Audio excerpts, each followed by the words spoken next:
between 6th and 7th Avenue.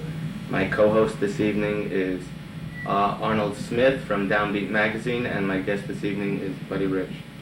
Thank you. Thank you. Is that the end of it? That's the beginning of it. That was for opening. A good interview. I'd like to ask an opening question. Who is Buddy Rich? What kind of a guy is Buddy Rich? I'm Buddy Rich. Right. What are you into besides? I know you're into karate. I know we can talk about that a little bit later. Mm-hmm. I know you're into your music, but other than martial arts and music, what are the things you like to do? I like to think about how rotten most things are, and how insensitive most people are to the sensitivities of the world. And this is public television, right? Right. It's how open. fucked up the world is. Right. Right? Every day, as you get older, you find out that the thoughts that you had as a young man were really unrealistic, and the people that you think are the people doing things right for not just the music business, but for life in general, you find out most of those people suck. Yeah. Well, we all caught a rap from the president on down in the last couple of years. We haven't had a president in 12 years. It's true enough. You know, but that's we can get into that later. You just caught me at a very bad moment tonight as I came in here tonight, and it takes a little while for the juices to finally settle down, but they will. But as far as Buddy Rich is concerned, right, I'm interested in the longevity of good music and the quick demise of bad. When I speak of bad music, I speak in not single terms, I think in general terms of what's happening to the music business. And the people who are doing things to keep it alive, and then the people who are bent on the destruction of good music and good places to play. When you talk about good music, you're not categorizing it in... I never categorize music because music is music.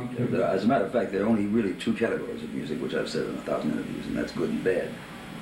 But when people start talking in terms of music, how do you like rock, and how do you like country, and how do you like top 40, you know, it's so senseless, because the people who are saying these things are the people who are actually destroying the very thing they're talking about. Record people, so-called recording artists, if you will, which I don't necessarily believe they're recording as artists. And I really think that what we're doing down here at this place is to try to keep some taste and dignity in music, and in the presentation of music, and also in the people that we present. Since this place has been open, we've had only the best people, my feeling. From Stan Getz to Dizzy Gillespie to Joe Williams to Mel Torme to Jackie and Roy, Lou Rawls. And that doesn't necessarily mean that that's my only taste in music. But I feel when I start to think about booking the younger attractions, the so-called million sellers, the exorbitant money that they demand, and the things that they demand besides the money, which is really, you know, it's past being outrageous. I know, I was in that line promoting stuff like that. Well, then you know what I mean. And so 6 cases of beer. Well, it isn't that, you know, but a limousine for each foot. Right. You know, how fucking nuts can you be? I mean, people who have millions and millions of dollars live like human beings. You know, they don't have to impress by having people pick them up at airports and having your head carried. I think that's outrageous.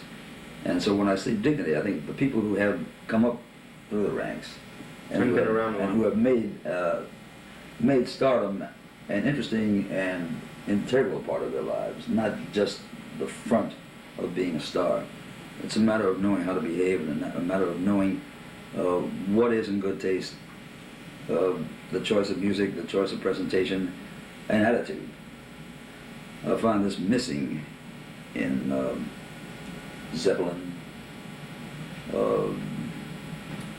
David Bowie, Essex, and people like that, who are really not into anything except being totally freaky.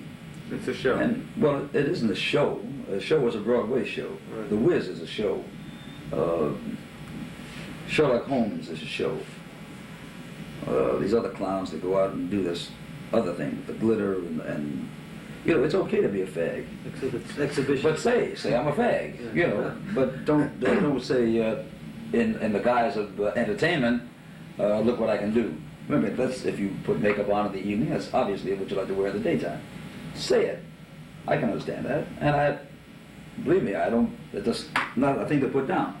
I put it down when you have to walk out on the stage and do it and collect $40,000 or $50,000 at the end of the night, while great artists don't make that in a year. Yeah, I was talking with Thad Jones and Mel Lewis last week, and these people, in my opinion, are good, top quality musicians, and they gotta struggle. Well, They make a living. I don't like to think of the word struggle. You see, it isn't a struggle. The only time you struggle is when you're not working and you're hungry. That's a struggle. But when you've attained a certain amount of success and a certain amount of stature, you're not struggling anymore. You've attained a certain stature, right? I'm talking about struggling, I'm talking monetarily. Well, the true artist, the true great jazz artist, and we can go back to Kid Ory, or Louis Armstrong, up to the present, to what's his name, Freddie Hubbard. You know, we can go through the whole system of music. The thing that I resent mostly, and I've said this to Arnold and I've said it to a lot of people, when you take out all that's inside of you, right? You go in and do a performance at Madison Square Garden, and you take out $50,000 or $60,000.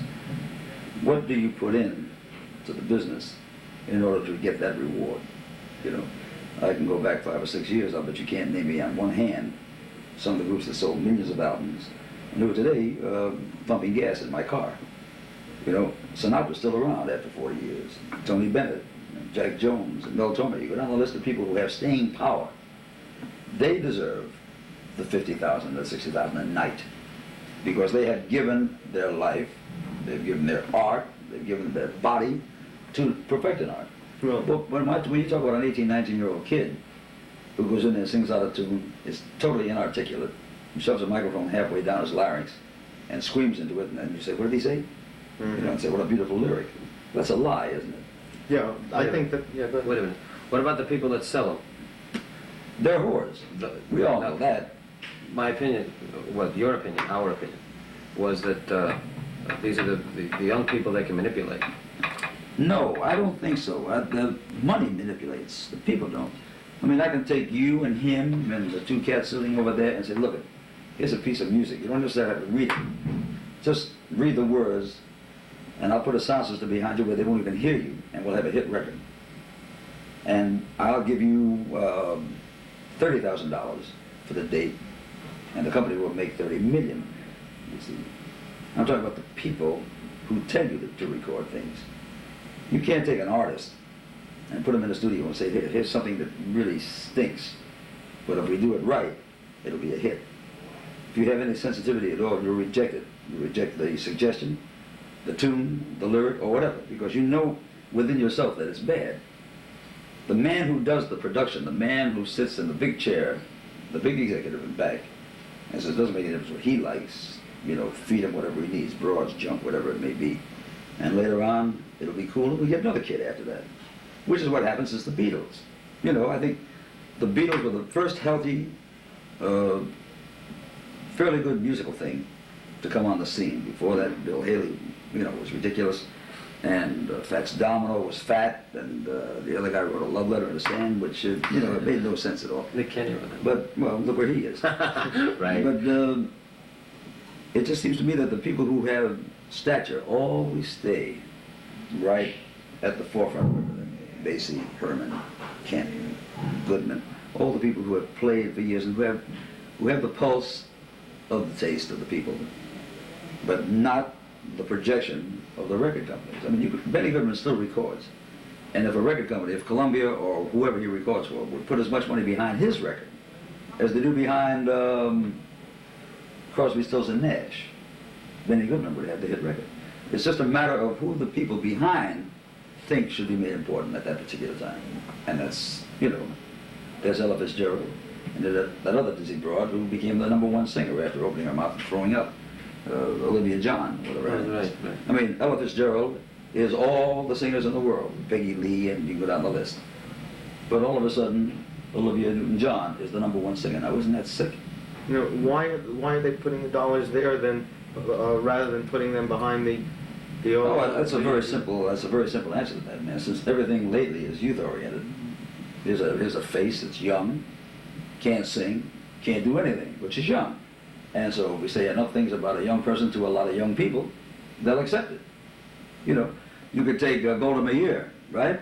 And give her a hit record and say, we're going to shoot this record for all the old people, and all the old people buy Golda Meir's records because it's a selling. It's a big money thing. It has nothing to do with art. This club has to do with art. We are only concerned with giving our audiences what I like to feel and what I think they feel is dollar value. They pay a certain amount of money to come down here and hear the best, and very few people walk out of here dissatisfied. That's the secret. Yeah, but let's talk about Buddy's Place for a Well, minute. let's talk about Buddy's Place as an audience, right? As an audience. You can come down here any night and see guys your age and younger, and guys my age and older, which means that we run the gamut. We can play for Well, you. good music people want to hear, whether Exactly. that you're old or young. Okay. What was mentioned to me in terms of, I know your place is not a large place and you've got to get in some revenue in order to pay the bills and so on. Mm-hmm. But there are a lot of people who can't afford to come and hear this good music here because the prices are really too high for someone who's... Do you know there are a lot of young people who can't afford the $2 to go to Schaefer? You think about that? That's true There are a too. lot of people in New York City who can't afford to go to see whatever they want to see in Central Park during the summer because they don't have that $4 to give. So, is it really expensive to go to Central Park, or is it expensive to go down to Buddy's Place? Or to go to the Bottom Line, or Reno Sweeney's, or any other joint in town? If you've got the money, nothing is expensive. Right. And if you've got no bucks at all, breathing is expensive. So you can't use that as a barometer. You think the talent will bring the people in no matter what the price? Well, I went to a concert 2 Saturdays ago to see Dizzy Gillespie. It was a tribute to Dizzy Gillespie at Avery Fisher Hall. Yeah, and I'm busy. Avery Fisher Hall was sold out. Not just to people who are older, people who wanted to hear Dizzy Gillespie. And they paid. And it was $8 or $10 or whatever it was. You come down here and spend whatever you spend down here, you not only get the best big band, whether it's my band or Thad and Mel or Count Basie or whoever it may be, you not only get that, but then you also get probably one of the best or #1 singers in the country. Like we have Joe Williams in here now. And next week we've got Jackie and Roy coming back. And then later on we got Stan Getz coming back. We got Lou Rawls coming back. When you give people their dollar value, they'll come out. I'm disappointed when I go to a dollar movie and it's a rotten movie. I want my dollar back. But I'll go and spend $100 if I know I'm going to get at least $99 worth. Jazz has been growing lately. The rock business doesn't know which way it's going, and they're looking in all directions now where music's going to end up going. Jazz now is coming to the forefront, yet we're losing a jazz station here in town. Which, by the way, we should make mention of Buddy as one of the co-chairmen of the advisory board of that. You see, what's strange to hear you say is that jazz is coming back. Never Jazz left. Jazz never left. Right. We left. The audience left. Right. Jazz never left. Jazz has been here, man. It's been growing ever since Lester Young passed away, and Charlie Parker, and Art Tatum, and people like that we'll never see again. But at least we'll have people who grew up listening to them and will probably project their own personalities into playing, and that will keep jazz alive. Have you seen a lot of good young people going into jazz? I have that are 16 good? of them in my band.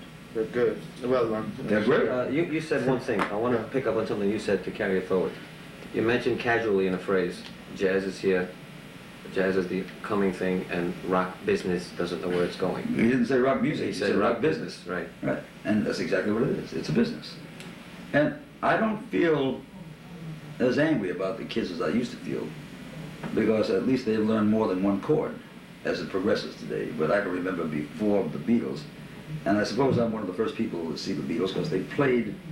I was living in Las Vegas 10, 12 years ago, and I think it was their second or third appearance in this country. And I took my daughter Kathy to see the Beatles at the convention hall in Las Vegas.